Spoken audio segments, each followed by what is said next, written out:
शक्तिशाली तूफान मोथा की दहशत अब बढ़ती जा रही है, जिसके तहत आज आंध्र प्रदेश के तटीय इलाकों में इसके टकराने की आशंका जताई जा रही है और तूफान 100 किलोमीटर प्रति घंटे की रफ्तार के साथ अब आगे बढ़ रहा है और ऐसे में प्रशासन भी अलर्ट मोड पर है। कई निचले इलाकों को खाली करवा दिया गया है। खासतौर पर ओडिशा, तमिलनाडु में भी अलर्ट जारी किया गया है। ये रिपोर्ट देखिए।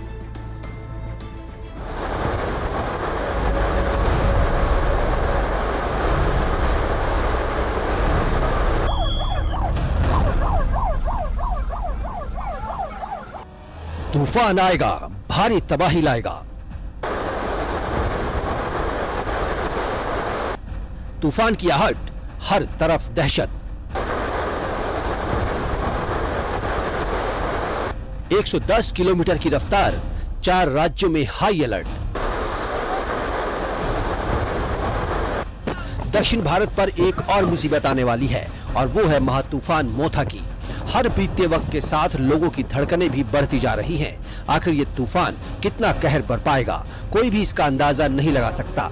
अब ये तो तय है कि तूफान तबाही मचाने के लिए आगे बढ़ता जा रहा है, जिसकी रफ्तार 100 किलोमीटर प्रति घंटा से भी तेज है। आंध्र प्रदेश में इसका सबसे ज्यादा असर दिखने वाला है। बंगाल की खाड़ी में बना चक्रवात मोथा अब विकराल रूप ले रहा है। शाम या रात तक ये आंध्र प्रदेश के काकीनाडा तट से टकरा सकता है। तूफान के तट से टकराने से पहले ही इसका असर दिखना शुरू हो गया है।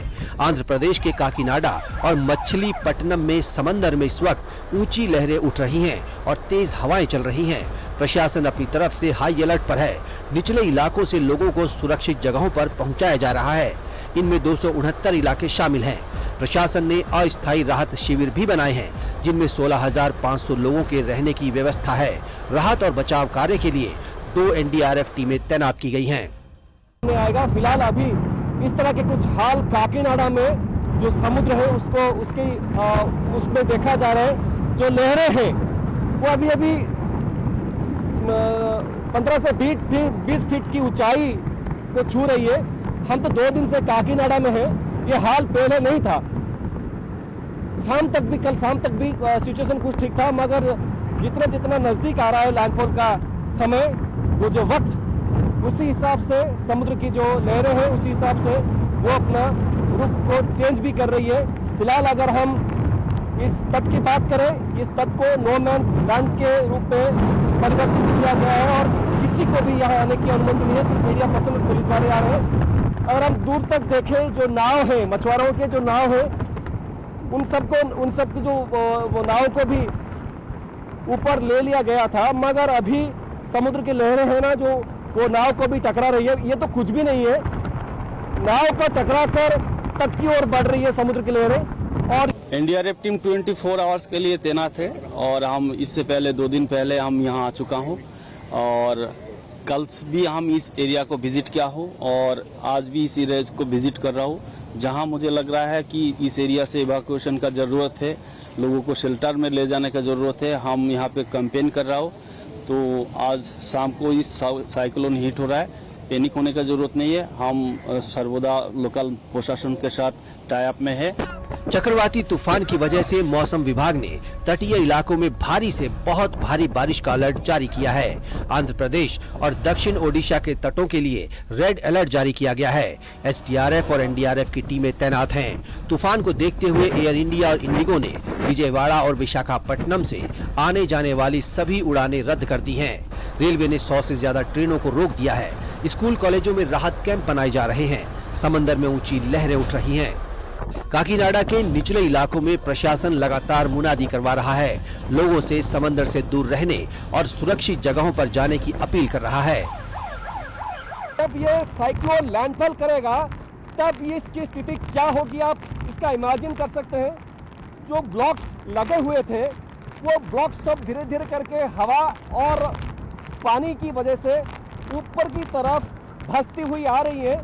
पुलिस और यहाँ के जो जिला प्रशासन है, सभी ने हिदायत ये जारी किया है कि यहाँ किसी को भी आने न दिया जाए। आंध्र प्रदेश के अलावा ओडिशा, तमिलनाडु और पुडुचेरी के लिए भी अलर्ट जारी किया गया है। इन राज्यों के कुछ इलाकों में भारी बारिश भी हो रही है। Bureau report, news 18, UP, Uttarakhand.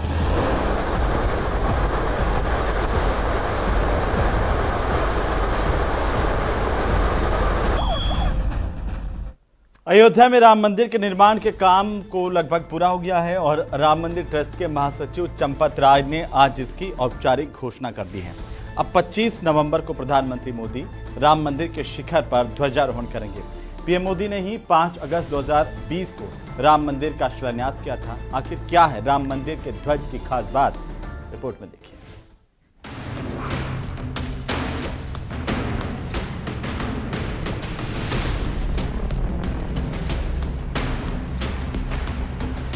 Ayodhya में राम मंदिर के निर्माण का काम पूरा हो चुका है। ये जानकारी राम मंदिर ट्रस्ट के महासचिव चंपत राय ने दी है। राम नगरी अयोध्या स्थित श्री राम जन्मभूमि मंदिर और उससे संबंधित सभी निर्माण कार्य पूरे हो गए हैं। अब 25 नवंबर को प्रधानमंत्री नरेंद्र मोदी मुख्य मंदिर के शिखर पर ध्वजारोहण करेंगे। राम मंदिर निर्माण के लिए भूमि पूजन भी पीएम मोदी ने ही 5 अगस्त 2020 को किया था। अयोध्या में श्री राम जन्मभूमि मंदिर और एसोसिएटेड स्ट्रक्चर्स सभी का निर्माण कार्य पूर्ण है। मंदिर जो पत्थरों का बना है, नागर शैली में है, उसका निर्माण पूर्ण हो चुका है।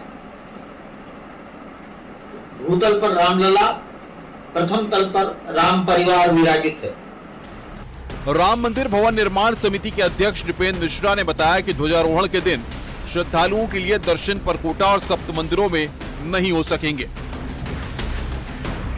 उनको दर्शन 25 नवंबर को नहीं होगा। जो लोग आमंत्रित किए जाएंगे उनको भगवान का दर्शन की व्यवस्था की जा रही है। करीब 8000 लोग आमंत्रित किए जा रहे हैं, तो उसकी व्यवस्था करनी होगी। उसके बाद श्रद्धालु दर्शन करेंगे अगले दिन से। राम मंदिर का ध्वजारोहण पीएम मोदी 25 नवंबर को करेंगे। इस कार्यक्रम को भी राम मंदिर की प्राण प्रतिष्ठा की तरह भव्य बनाने की तैयारी है। ध्वजारोहण के लिए राम मंदिर ट्रस्ट आर्मी का सहयोग लेगा। ध्वज का वजन 11 किलो होगा। भगवान रामलला के मंदिर पर लहराने वाला ध्वज पैराशूट के कपड़े का हो सकता है। राम मंदिर का भगवा रंग का ध्वज है। सूर्य, ओम और कुवितार वृक्ष के प्रतीक इस पर बने हैं। राम मंदिर का 161 फुट ऊंचा शिखर है, जिस पर 42 फुट ऊंचे खंबे पर ध्वज रहेगा। 5 दिवसीय समारोह 21 नवंबर से शुरू होगा। 25 नवंबर को ध्वजारोहण के साथ ये संपन्न होगा। ध्वजारोहण समारोह में 8000 से ज्यादा मेहमानों के आने का अनुमान है। मंदिर परिसर के 6 मंदिर पर भी ध्वजारोहण होगा, जिसमें शिव, गणेश, सूर्य, हनुमान, भगवती, अन्नपूर्णा के मंदिर शामिल हैं। राम मंदिर नागर शैली में बना हुआ है। भूतल रामलला और पहली मंजिल पर राम परिवार है। News 18 UP Uttarakhand.